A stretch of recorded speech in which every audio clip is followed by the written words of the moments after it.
మకర రాశి వారికి ఉత్తరాషాఢ 2, 3, 4 పాదాల వారు, అట్లాగే శ్రవణం 1, 2, 3, 4 పాదాల వారికి, ధనిష్ట 1, 2 పాదాల వారికి ఆదాయం 11, వ్యయం 5, రాజపూజ్యం 2, అవమానం 6. ఈ రాశి వారందరూ కూడా స్త్రీ పురుషాదులు గురుడు 7వ స్థానంలో ఉండి శని స్థితి మిశ్రమంగా ఫలితమిస్తూ ఉంటాడు. ఆగస్టు నుండి జన్మ సప్తమ రాహు అవడం చేత గురుడి ప్రభావం చేత మీరు సాధించలేని కార్యం అంటూ కూడా ఏది ఉండదు. దీక్ష పట్టుదల కలవారు ఒకటి చేత లోగడ శత్రువులందరూ కూడా అంతరించిపోతూ ఉంటారు. విదేశీ ప్రయాణాలు చేయట, పుణ్యక్షేత్ర సందర్శనాలు, కుటుంబ గౌరవాదులు, గృహంలో వివాహాది శుభకార్యములు కలిసి వచ్చుట, నూతన బాంధవ్యములు నిలిచిపోయిన కార్యములు లోగడ కూడా స్తంభించిన వ్యవహారాలన్నీ కూడా అనుకూలంగా ఉంటూ ఉంటాయి. కుటుంబ గౌరవం వస్తుంది, హోదా పెరుగుతుంది, వాహన లాభాలు కలుగుతాయి, ఏదైనా స్థలం కొనుట, బాకీ వసూలు చేయట జరుగుతూ ఉంటుంది. నూతన వ్యాపారాలన్నీ కూడా ఎక్కువగా ఉంటూ ఉంటాయి. నూతన గృహ నిర్మాణ కార్యక్రమాలు కలిగి బంధువృద్ధి కలిగి ఉంటూ ఉంటారు. ఆగస్టు నుండి ప్రతి విషయంలో కూడా ఉత్తేజకరంగా ఉంటుంది. మంచి సేవా కార్యక్రమాలు చేస్తూ ఉంటారు.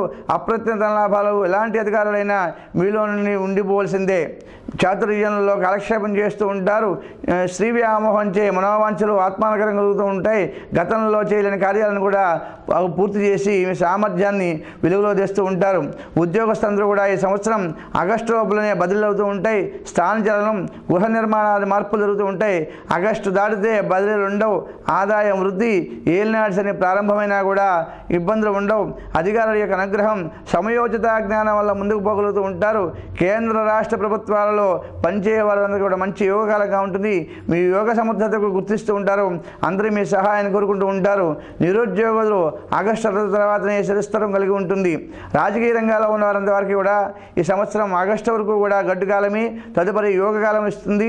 ప్రజలలో మంచి మార్పు, గుర్తింపు, మీ నాయకత్వం అంగీకరించుట, అధిష్టాన వర్గం వారు మిమ్మల్ని గుర్తించి ఏదో ఒక పదవిని మీకు ఇస్తారు. అట్లాగే ఎన్నికల యందు పోటీ చేసి విజయం సాధిస్తూ ఉంటారు. శత్రువులు కూడా మిత్రులు అవుతూ ఉంటారు. ధన విషయంలో ఉండాలి. ధనం ఖర్చు పెట్టినా కూడా పదవులు లభించవు.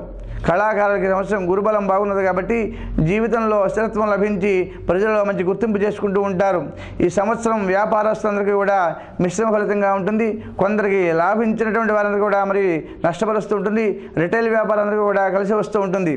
ఈ సంవత్సరం అందరూ కూడా విద్యార్థులందరూ కూడా గురుబలం బాగుండి జ్ఞాపకశక్తి పెరిగి మంచి ఉత్తీర్ణమైనటువంటి చదువులు చదువుతూ ఉంటారు. అట్లాగే స్త్రీలందరికీ కూడా ఈ సంవత్సరం అనుకూలంగానే ఉంటుంది. సామర్థ్యత వలన సమస్య పరిష్కారం అవుతాయి. అందరూ ప్రత్యేకంగా చూస్తూ ఉంటారు. విలువైన వస్తువులన్నీ కూడా సేకరించి స్థిరాస్తిని మీ పేరుతో కొనుక్కుంటూ ఉంటారు. ఈ మొత్తం మీద ఈ రాశి వారికి కూడా మంగళ శనివారాల నియమాలు పాటించాలి. శనికి శనివారం రోజున తైలాభిషేకం, ఈశ్వరుడు రుద్రాభిషేకం, రాహువునకు జపం, దానం చేసిన చాలా యోగంగా ఉంటుంది.